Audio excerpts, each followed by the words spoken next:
Hey guys, Poketin King here back with another Flesh and Blood video. Today we're going to be talking a little bit about Collectors Week. Obviously we've just had the announcement that Collectors Week is back, which is really exciting. I know usually we've had it previously in April, but we are going to have it now a little bit later. So they have announced on the website it's going to be August 5th to August 10th now. And a couple of things that we're going to talk about in today's videos. We'll go through kind of what's going to be shown, what's going to be talked about, but also why I feel that this is such an important part of the game and something that other games can also look at and, replicating in their own sort of way.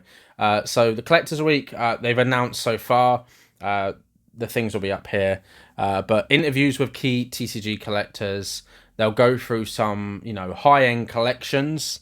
There's going to be handy collecting tips for beginners, which will be exciting. I'm interested to see kind of what that entails. The story of a man who opened 2 alpha hearts and lost both. Print run update and social media giveaway. So we'll start off with the print run because I think that's one of the most important parts. The rest of it is kind of, it's nice to see. But I think the print run is probably one of the most important parts of this. So the print runs, Flesh and Blood is the only game that is as transparent as that, where they show the print runs for every set. We haven't had it for all of them, but we've had it for, the first half of the game, I'd say. We know that a lot of the print runs were destroyed last year. We got this announced earlier this year in an interview that James White had.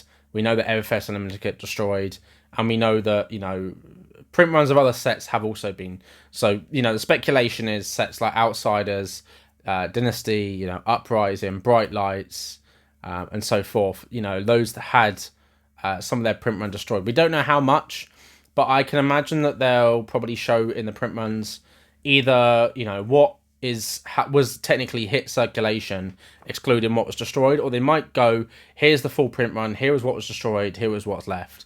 I'm not sure if they will do that, or if they will be as transparent as that, because they don't really need to, but I think it's a nice touch if they did. So that's going to be exciting. I think the reason why print run data is so important is the transparency, which is very, very rare from any company ever. Honestly, I think transparency is something that people really enjoy. It shows that they actually care, and they do think about the audience that is buying their product and playing and collecting and such, which is great. And we've known that LSS have been a company that do take on criticism. They do learn. There's more to this game than just playing it. There are collectors. Collectors are a huge part of this game. As we've talked many times before, we've done multiple videos where, players versus collectors versus speculators versus investors. Who's the most important? All those kind of topics. But collectors are extremely important. So Collectors Week is great. And having this print run data is amazing. I think other card games would do well to follow in the footsteps.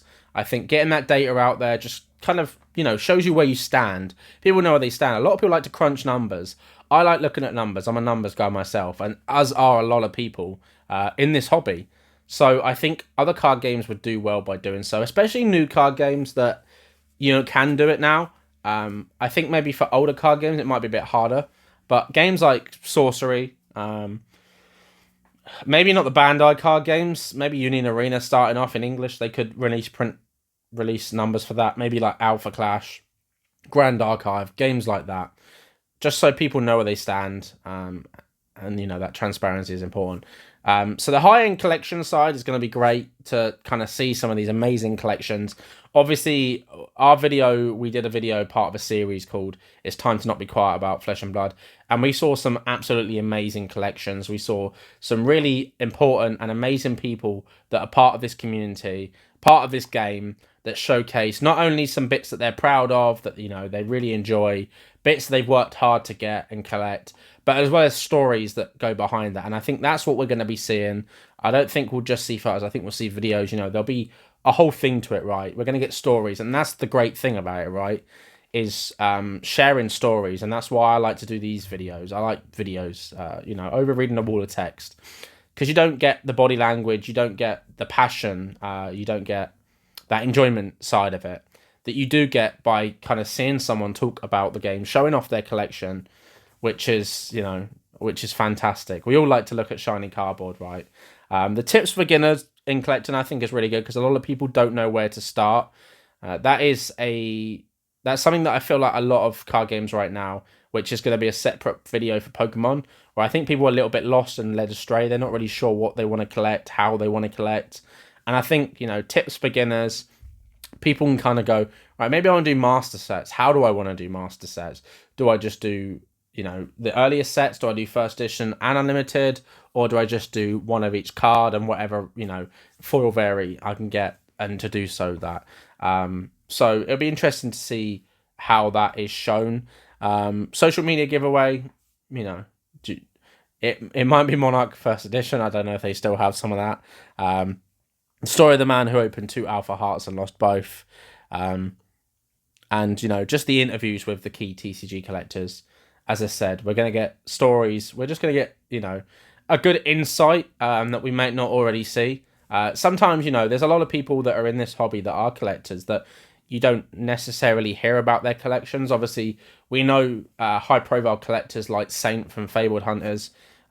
We've seen a lot of his collection. Probably not all of it, of course. There's going to be some bits that he keeps close to his chest. But we've seen, parts of his collection and stories that go alongside that, which I thought, is really great.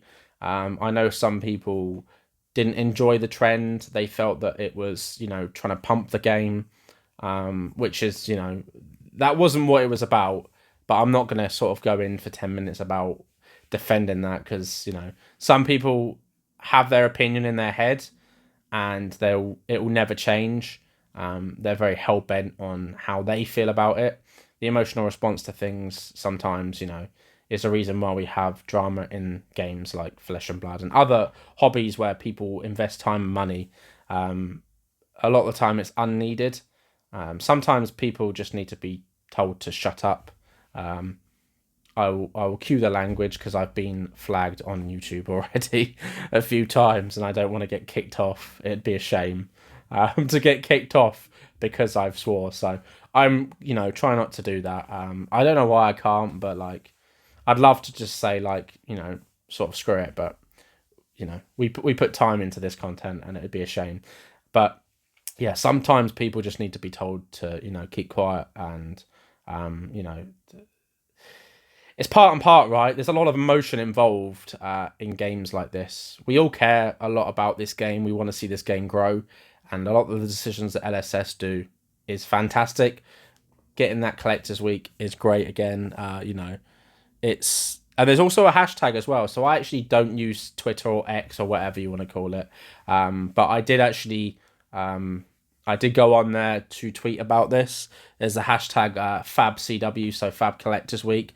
So I'll be probably scrolling through that hashtag on Twitter or X and Instagram to see what people share. It'd be great to see other people showcase bits of their collection, things that they're proud of.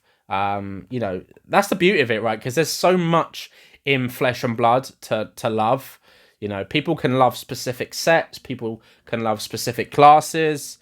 People can love specific rarities, and that's the beauty of it, right? It's almost endless, and I myself really love seeing that, and I that's why I like the video side of it, because I really enjoy hearing people's passion for this game, because it's you catch it, right? You do even through a screen. You're listening to people and you're going, "Let's go, come on!" And when we saw Collectors Week announced, I was hyped, and I know a lot of other people in this community were extremely hyped. Everyone let's go, come on. Collectors Week is back, and, I can't wait to see what we get to see. So thanks as always for watching. Please comment, like, subscribe, hit the notification. Links in the description for the Discord, where you can show off some of your collection as well, and, trade, buy, sell, meet people from around the world in the Flesh and Blood. And as always, have a great day.